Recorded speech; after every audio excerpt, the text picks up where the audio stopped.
Salam tout le monde, salam, c'est Yacine, j'espère que vous allez bien. Alors j'ai fait une découverte là, il y a même pas 5 minutes. Euh, Vraiment, vraiment, même pas 5 minutes. Et donc du coup, je vous la partage. Voilà. C'est c'est presque du direct en vrai. Alors, je suis tombé sur ce verset-là par hasard, là, la sourate 22, le verset 40, que vous avez là à l'écran.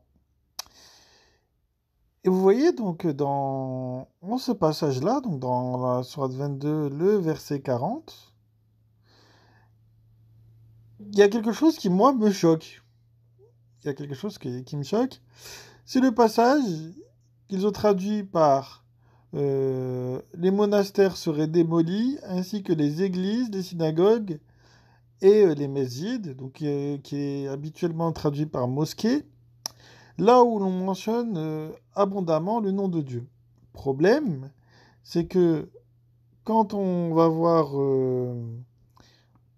en arabe et qu'on travaille sur le Coran en arabe, voilà, et ben on se rend compte que en fait, on va tomber sur une série de mots qui sont sawamiru, biyaroun, salawatun et wa masjidu. En fait, ça n'a rien à voir avec église, synagogue ou encore mosquée. Ça n'a strictement rien à voir avec ça. Le verset, il a été traduit, je pense, pour ancrer enfin de cette manière-là, en tout cas, il a été traduit de cette manière-là, pour ancrer dans l'esprit des gens que oui, c'est normal qu'il y a différents édifices religieux et qu'il y a différentes religions, mais un même Dieu.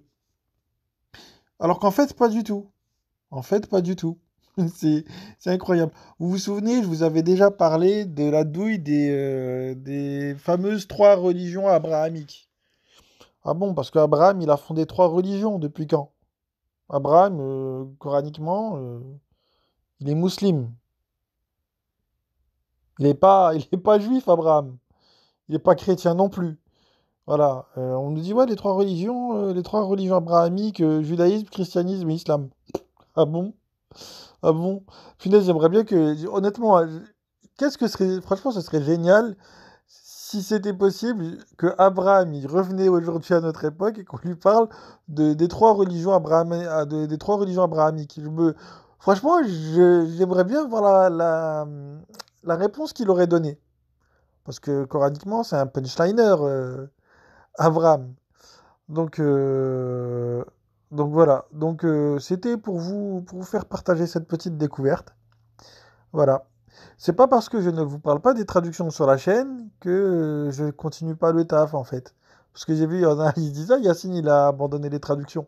Non, non, non, j'ai pas abandonné les traductions. C'est juste que voilà, comme j'en parlais pas sur la chaîne, parce qu'apparemment ça dérangeait certaines personnes, et ben j'ai arrêté d'en parler. Mais voilà, je continue moi de mon côté, hein.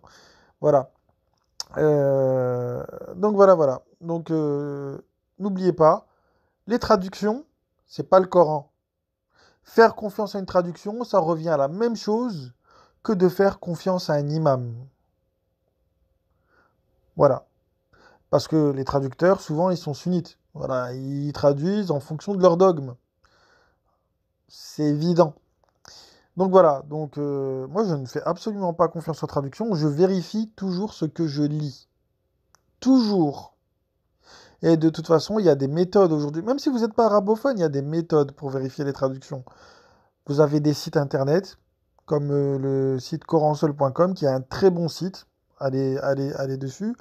Et il y a aussi une très bonne vidéo qui a été faite récemment par des amis. Vous devez sûrement l'avoir vue. C'est la chaîne L'Arche Coran. Ils ont fait une vidéo où ils ont montré les différents, enfin, comment dire, les mots, comment ils sont traduits dans le Coran. Et comme quoi il y a contradiction en fait dans les traductions. Allez voir, c'est très intéressant. Vous allez voir, même si vous n'êtes pas arabophone, voilà, les versets sont traduits, ils vous mettent vraiment, ils vous montrent la traduction des versets et les mots en arabe qui sont utilisés. Vous allez voir qu'il y a un sérieux problème. Donc voilà. Donc sur ce, bah, moi je vous passe le salam et je vous dis à une prochaine. Salam.